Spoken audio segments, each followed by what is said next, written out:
पिछले वीडियो में हमने सिंधु घाटी सभ्यता या हड़प्पा सभ्यता के पार्ट 1 में हड़प्पा सभ्यता प्रकाश में कैसे आई यह बताया था।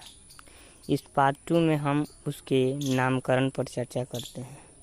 तो सिंधु घाटी सभ्यता को कई नामों से जाना जाता है। इसे सिंधु घाटी की सभ्यता कहा जाता है, सिंधु सभ्यता कहा जाता है, हड़प्पा सभ्यता कहा जाता है, कांस्य युगीन सभ्यता कहा जाता है, प्रथम नगरीय क्रांति की संज्ञा दी जाती है, अनेक नामों से जाना जाता है। तो चलिए देखते हैं कि इन्होंने किन नाम से इसे जानने की कोशिश की है। इस सभ्यता के प्रारंभिक स्थलों के सिंधु तथा सहायक नदियों के किनारे मिलने के कारण जॉन मार्शल ने अपने लेख द लंदन इलस्ट्रेटेड न्यूज जो सन 1924 में प्रकाशित हुई थी, उसमें इन्होंने इस सभ्यता को सिंधु घाटी सभ्यता कहा था। फिर उनकी ही लेख एक 1931 में प्रकाशित हुई थी, उसमें उन्होंने कहा था कि अगर इस सभ्यता के स्थल सिंधु से बाहर पाए जाते हैं तो इसे भारतीय सभ्यता कहा जाएगा। मॉर्टिमर व्हीलर ने इस सभ्यता के स्थलों के सिंधु से बाहर मिलने के कारण अपनी पुस्तक civilisation of Indus valley and beyond में उन्होंने इस सभ्यता को सिंधु सभ्यता नाम दिया था। बृहत्तर सिंधु सभ्यता नाम एम.आर. मुगल ने दिया था और प्रथम नगरीय क्रांति की संज्ञा इसे गॉर्डन चाइल्ड ने दी थी। शेफर ने इसे सिंधु घाटी परंपरा नाम दिया।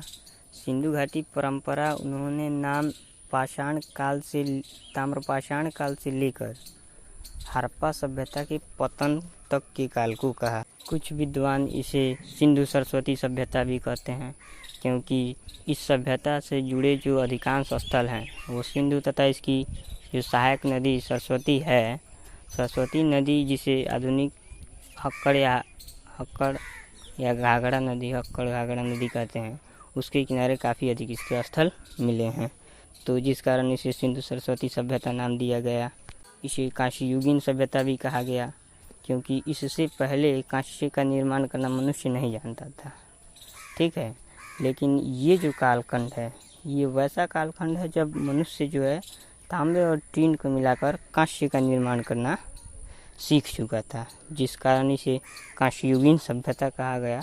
हालांकि कांस्य का अधिकांश प्रयोग नहीं हुआ है, अधिकांश प्रयोग वही पाषाण औजार के ही हुए हैं, लेकिन कांस्य बनाने की कला विकसित हो जाने के कारण इसे कांस्य युगीन सभ्यता कह दिया गया। इन अनेक नामों के विमर्श विचार के कारण हड़प्पा सभ्यता को या सिंधु घाटी सभ्यता को हड़प्पा सभ्यता कहा गया। पुरातात्विक शास्त्रियों के अनुसार, पुरातात्विक शास्त्र के अनुसार ऐसा कहा जाता है कि जब किसी भी सभ्यता या संस्कृति की खोज होती है तो उस सभ्यता या संस्कृति से जुड़े जो प्राथमिक स्थल होते हैं उसी के आधार पर उसका नामकरण किया जाता है। और इस प्रकार इस सभ्यता से जुड़ा जो प्राथमिक स्थल था वो था हड़प्पा, और इस कारण इसे हड़प्पा सभ्यता नाम रखा गया और यही नाम सटीक नाम है, उचित नाम है। ध्यान देने बात यह है कि जॉन मार्शल पहले ऐसे विद्वान हैं जिन्होंने इस सभ्यता का 2 बार नामकरण किया। एक बार 1924 में जिसमें उन्होंने सिंधु घाटी सभ्यता इसे कहा था, और एक बार 1931 में उन्हें कहा था भारतीय सभ्यता। तो चलिए अगला वीडियो हमारा आएगा इसके कालक्रम को लेकर।